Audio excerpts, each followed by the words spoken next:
상대방이 저 아니면 죽는다. 여자분이 경찰에 신고까지 했는데도 제가 느끼기에 이분은 타임머신을 타고 조선시대에서 오지 않았나. 어떨 땐 정말 미친 거 아니야?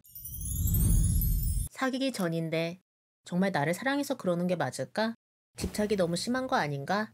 정말 나 자체가 좋아서 저러나? 내가 뭐길래 저렇게까지 할까? 라는 생각 들 수 있죠? 또는 사귀는 중에 나를 너무나도 많이 사랑하니까 저러나 보다 라고 생각했다가 점점 가면 갈수록 집착이 심해지니 자신도 힘들고 이런 게 사랑인 걸까? 라는 생각 들 수 있고요. 사실 사랑과 집착을 완전히 분리하기는 힘들죠? 사랑 안에는 어느 정도의 집착도 포함되어 있고요. 그리고 아무래도 집착이 없다면 사랑이 계속 유지되기도 힘들고요. 그렇지만 이번 영상에서는 너무나도 지나친 집착이 정말 쩌는 남자들의 특징 3가지 말씀드리고자 합니다. 궁금한 점 또는 여러분의 생각을 댓글로 남겨주세요. 첫 번째, 의심이 심하죠. 살면서 이성과 마주 앉아서 이야기할 수도 있고 일이나 다른 부분들을 함께 할 수도 있는 거잖아요.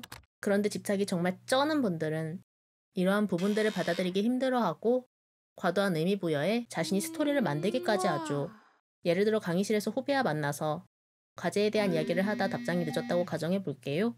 이렇게 상황 설명을 해도 일반적인 선후배 사이 맞냐? 또는 정말 이야기만 한 거 맞냐? 등등 계속 따지고요. 아니라고 해도 믿지를 않죠.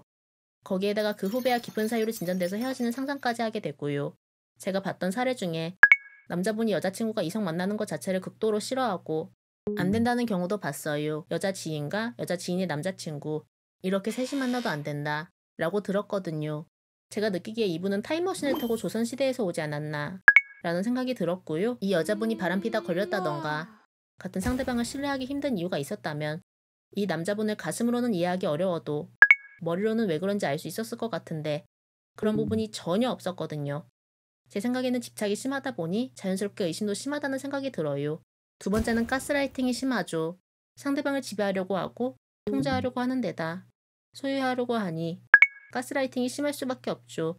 그리고 가스라이팅 하는 분들 애초에 성향 자체가 불안하고 극도로 예민한 분들이 많죠. 예를 들어 답장이 며칠 있다 오는 것도 아니고 사정이 생겨서 몇 시간 늦을 수 있잖아요. 그리고 이 사정에 대해 설명을 충분히 해줬고요. 그런데 여러 가지 이상한 상상들을 하며 혹시 누구 만나는 거 아니야? 라며 바람을 의심하기도 하죠. 이럴 때 의심한다면 의심하는 사람이 더 문제 아닐까요? 그런데 의심하는 자신의 문제는 인정하지 않고 상대방 탓으로 돌리는 거죠. 네 행동이 나를 불안하게 만들었다. 네 행동이 의심할 만하다. 라면서 상대방 탓을 하며 가스라이팅을 하죠. 세 번째는 정말 대화가 안 통하죠. 만약에 자신의 행동으로 인해 상대방이 불행하다고 하더라도 그래도 지속적으로 자신의 마음을 표현하죠. 상대방이 좋든 싫든 나만 좋으면 그만이지 라는 생각인 것이죠. 그리고 자기중심적이기도 하고요. 제가 본 집착이 정말 심한 경우 중에 물론 이 경우는 집착 심한 분이 여자분이었어요. 지속적으로 연락해서 번호 바꿨더니 집으로 찾아와서 결국은 남자분이 접근금지 알아본다는 경우도 봤고요. 그리고 집착이 심해서 여자분이 경찰에 신고까지 했는데도 X에 대한 미련을 버리지 못하고 재회 시도를 한다는 분도 봤고요. 제가 말려도 제 말은 귀에 들어오지 않는 것 같더라고요. 이런 분들 보면 물론 꼭 저렇게까지 해야 할까?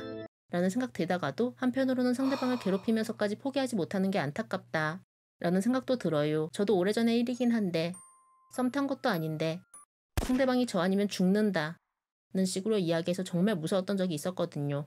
듣는 입장에서는 사랑이라는 느낌이 안 들고 이상한 사람이라는 생각이 들고요. 그렇다면 이렇게 집착이 쩌는 사람 어떻게 해야 할까요? 가장 좋은 건 처음부터 만나지 않는 것이죠. 이런 사람 엮여봐야 가면 갈수록 더 심해질 거예요. 더 구속하려고 늘고 더 집착하게 되죠. 또한 대화도 안 통하고요. 처음부터 시작하지 않는 게 가장 좋죠. 그렇지만 자신이 이런 사람을 만나고 있다면 고민이 될 수 있죠? 어떨 땐 정말 미친 거 아니야? 라며 너무 감당하기 힘들다. 이럴 거면 헤어져야지 라고 생각하다가도 그런데 막상 헤어지자니 망설여지잖아요. 장점은 있으니까 말이죠. 그렇지만 본인이 좋게 대화도 해봤고 너도 당해봐라 라며 똑같이 또 해보려고 해봤는데도 안 바뀐다면 본인이 그 사람을 바꾸지는 못한다고 생각하거든요. 물론 아무리 그래도 모든 분들이 무조건 헤어져야 한다는 아니죠. 그렇지만 본인이 헤어지는 게 만나는 것보다 더 행복하다면 헤어지는 게 답이겠죠. 문제는 이렇게 집착이 쩌는 분들은 헤어져도 이별을 인정하지 않는다는 것이죠. 혼자서 연애 중인 경우도 있고요. 이런 상황일 때 기본적으로 무관심 무반응이 맞다고 생각합니다. 하지 말라고 말리는 것 자체가 상대방의 행동에 반응을 하는 것이죠. 오히려 더 하고 싶어지고요.